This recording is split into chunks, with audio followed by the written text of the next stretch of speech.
So, Nigeria is in the middle of one of the most ambitious economic transformations we've seen in a long time. They've basically torn down their entire old tax system, taking decades of really complex laws and cramming them into a single, powerful new framework. And it's all designed to totally shake up how they bring in money. On the surface, the promises are simple, right? Boost revenue, make everything simpler, and create a modern, competitive economy. But as you can imagine, it's kicking up a ton of debate. And that brings us to the big question. Is this a bold, necessary reform that's going to pave the way for a brighter future? Or is it a massive gamble that could seriously backfire on the very businesses and investors Nigeria needs to succeed? And get this, the rollout happened at lightning speed. The first couple of acts kicked in around June 2025, but by the first day of 2026, boom, the entire reform was live. And we saw reaction almost immediately.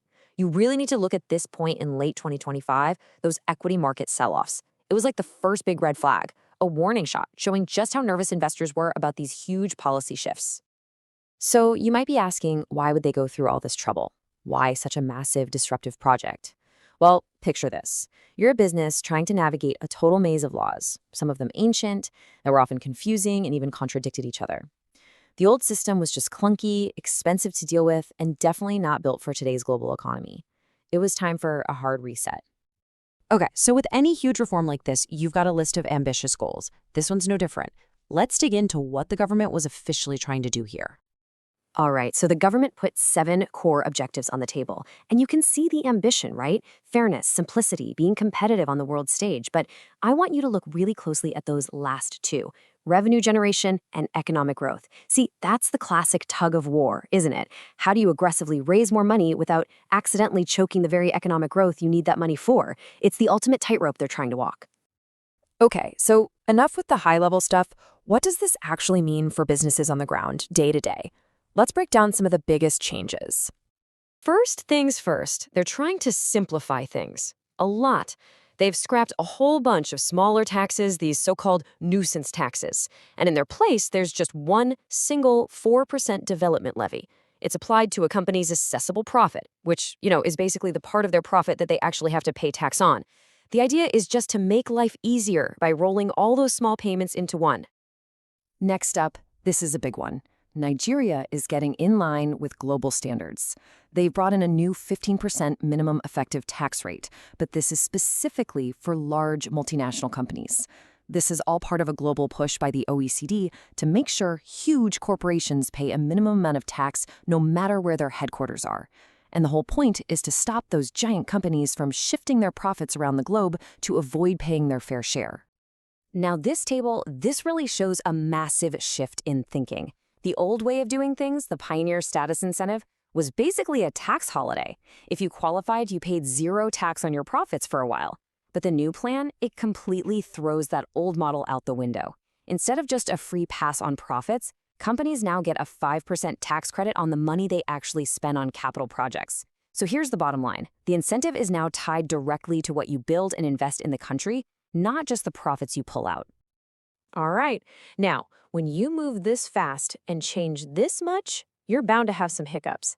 Tax experts, including the folks over at KPMG, have been digging through the new laws and have pointed out what they're calling potential errors, gaps, and omissions. Okay, to get one of these issues, we need to talk about something called CFC rules. Don't worry, it's simpler than it sounds. Basically, these are rules that stop Nigerian companies from dodging taxes by stashing profits in foreign subsidiaries, especially in places with super low taxes. It lets Nigeria tax those profits, even if the money hasn't been brought back home yet. So here's the issue that experts at KPMG are pointing out. The way the new law is written, it looks like dividends coming from one of those foreign subsidiaries could be treated differently than dividends coming from a regular Nigerian company. And that could lead to a whole lot of confusion and, well, potential inconsistencies. Okay, now we get to what might be the single most controversial part of this whole reform, the VAT-linked expense disallowance. And honestly, this is a huge deal. It works like this. If your company pays a vendor for something, and that vendor doesn't charge you the value-added tax, or VAT, then your company is no longer allowed to count that payment as a business expense when you do your own taxes. And this is where things get really tricky. Critics are saying that you're essentially punishing one company for another company's mistake. All of a sudden, big corporations have to become tax police for their entire supply chain. Because if some small local vendor they work with messes up on their VAT, the big company is the one that ends up paying the price on its own tax bill. But hey, it's not all about big corporations. The reform also rejiggers personal income tax. What you're seeing here is a much more progressive system. It gives a pretty good break to people on the lower end of the income scale while cranking up the tax rates for the highest earners.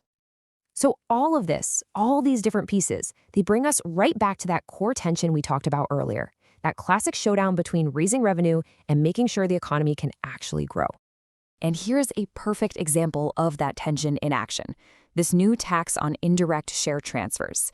The government's goal is pretty clear. They want to close a loophole where a foreign company could just sell another foreign company that owns a Nigerian asset and no tax gets paid in Nigeria. Makes sense. But on the flip side, investors are worried. They're saying this could scare off foreign investment because they might just decide to put their money in a country with simpler, more friendly tax rules. Martin Zerogi from KPMG really hit the nail on the head with this. He calls it a century-old conversation. And he's right. This isn't a new problem for Nigeria. It's a problem for every government on earth. How do you get the tax money you need without taxing the drivers of growth so much that they just pack up and leave? But let's look at this from the government's perspective, because there is a long-term vision here. Let's go back to that really controversial VAT rule. The thinking is that by forcing big companies to only deal with vendors who are properly registered for VAT, it'll start to shrink Nigeria's huge informal economy. The hope is that this pushes more small businesses to become official, which could give them better access to things like bank loans and help them grow. So, okay, we've got complex rules, unintended side effects, and a lot of competing interests. Where do we go from here? Well, the good news is the government seems to know this isn't set in stone. They've actually put together an implementation committee, and its whole job is to talk with businesses and figure out how to fix these unintended consequences, which at least shows they're willing to listen and maybe tweak things as they go. At the end of the day, the success of this whole thing isn't just about the laws that were written down on day one. It's really about this ongoing process of engagement.